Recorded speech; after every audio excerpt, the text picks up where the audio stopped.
Okay, 9th F2 chapter 4 solve example हम कर रहे हैं पेज नंबर 55 और 4.3 का और 1 और 3 लेक्चर ये 3 है बराबर। उसके पहले दो लेक्चर बराबर, डेट 5/9/24 ये teacher day today. Okay, now construction 55 page पे देखो, construction number 3 to construct triangle if its perimeter, base and the angles which include the base are given। तो पहला हमारा डायग्राम है construct triangle ABC such that AB plus BC plus CA is equal to 11.3 centimeter, angle B is equal to 70 and angle C is equal to 60 बराबर। तो ये कैसा होता है, पहला क्या करने का हमको 11.3 निकालने का है बराबर। तो हमारा जो एक्सटीरियर एंगल थ्योरम है क्या है, एक्सटीरियर एंगल थ्योरम बराबर।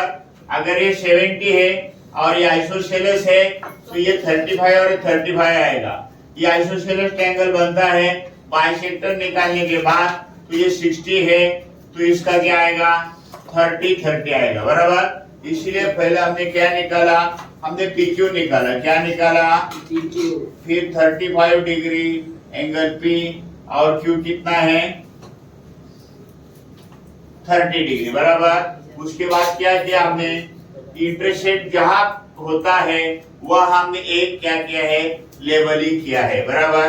फिर हमने AP एंड EQ ज्वाइन किया, क्या किया, फिर AP का बाइसेक्टर निकाला हमने, क्या किया, जहां वो इंटरसेक्ट करता है PQ को उसको हमने B नाम दिया।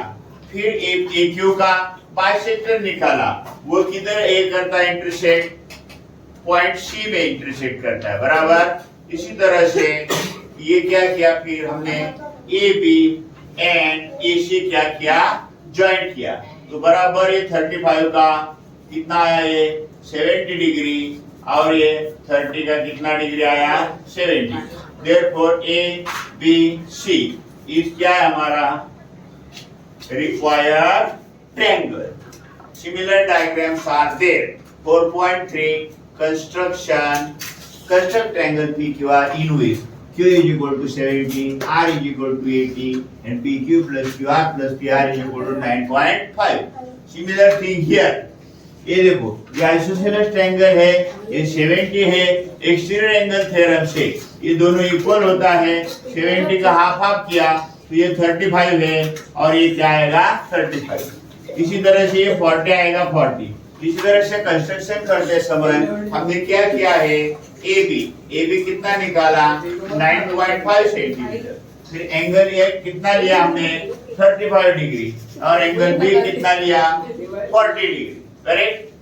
फिर क्या किया, AP ड्रॉ किया, जो AP और BP पॉइंट ऑफ इंटरसेक्शन को P नाम दिया है, क्या नाम दिया P। अभी करना क्या है आपको, AP का बाइसेक्टर और BP का बाइसेक्टर निकालने का। वो बाइसेक्टर AB को जहां इंटरसेक्ट करते हैं वह हमारा Q और क्या है R। तो पहला हमने AP का बाइसेक्टर निकाला, वो AB को Q में इंटरसेक्ट करता है। फिर PB का बाइसेक्टर निकाला, वो R में इंटरसेक्ट करता है बराबर। फिर क्या ज्वाइन किया हमने, PQ एंड PR क्या किया ज्वाइन किया। इसी तरह से हमको जो ट्रायंगल मांगता था, triangle PQR is a required triangle. समझ में आया। अभी क्वेश्चन 3 सिमिलर है, construct triangle element in which angle M is equal to 60, angle N is equal to 80। LM plus MN plus LN कितना दिया है 11 सेंटीमीटर दिया बराबर। सिमिलरली देखो, तो पहला हमने रफ स्केच निकाला यहाँ,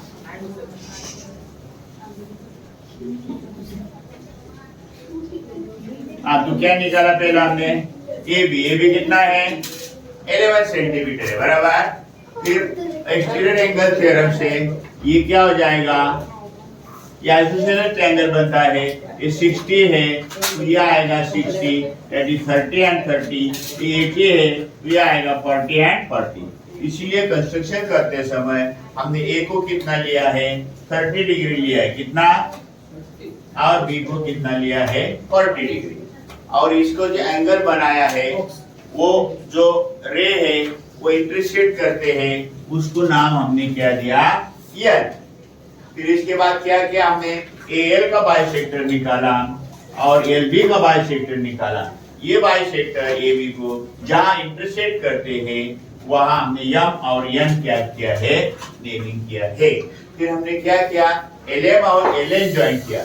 तो हमको जो ट्रायंगल मांगता था ट्रायंगल एलएम क्या हो गया रिक्वायर्ड ट्रायंगल।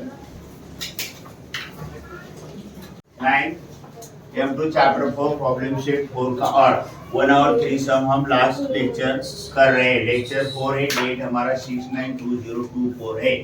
तो देखो और जो पहला सम है कौन सा construct triangle XYZ such that XY plus XZ कितना है 10.3 YZ 4.9 XYZ 45 degree. It is very easy. पहला क्या किया हमने YZ निकाला, कितना निकाला 4.9। उसके बाद एंगल कितना दिया है 45। तो हमको क्या दिया है इन्होंने दो सेपरेट साइड नहीं दिया है, उसका एडिशन दिया है बराबर।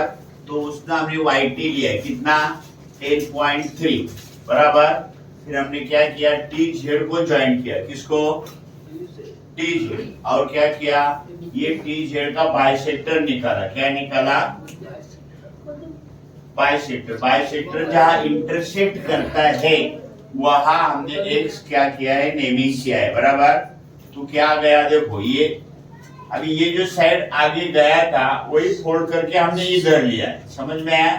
तो ये क्या है xt is equal to xz, मतलब ये जितना आगे गया था उतना बेंड करके हमने इधर लिया। तो इसीलिए क्या triangle XYZ is required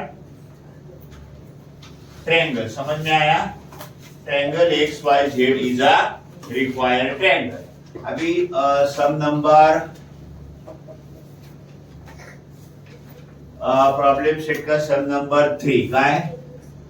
some number 3 problem set क्या है the perimeter of triangle is 14.4 centimeter and the length of the ratio of its side is 2:3:4 construct triangle। अभी हमको मालूम है ट्रायंगल को 3 साइड होता है। Perimeter is the sum of the all side. क्या रेशियो दिया है sides are in the ratio 2:3:4 sides are 2x 3x and 4x। so perimeter is sum of all sides, therefore 2x plus 3x is equal plus 4x is equal to 14.4। so 9x is equal to 14.4। तो किसको divide किया हमने 9 से। x is equal to 9 1 the 9 9 6 the 54 कितना आया 1.6। तो first side हमारा 2x है 2 into 1.6 32 centimetre. Second side 3x है 3 into 1.6 4.8। फिर third side 4 into x 4 into 1.6 कितना है 16 4 दा 16 बराबर। तो हमने पहले ये रफ स्केच निकाला, नेमिंग भी हमने ही किया है। तो जो बड़ा साइड है हमने बेस लिया कितना है 6.4 बराबर। फिर ये 3.2 और ये क्या है 4। तो पहला मैंने क्या किया 6.4 सेंटीमीटर लिया, फिर बी पे रख के मैंने कितना लिया 3.2 और इधर कितना लिया 4.8। therefore triangle ABC is required triangle।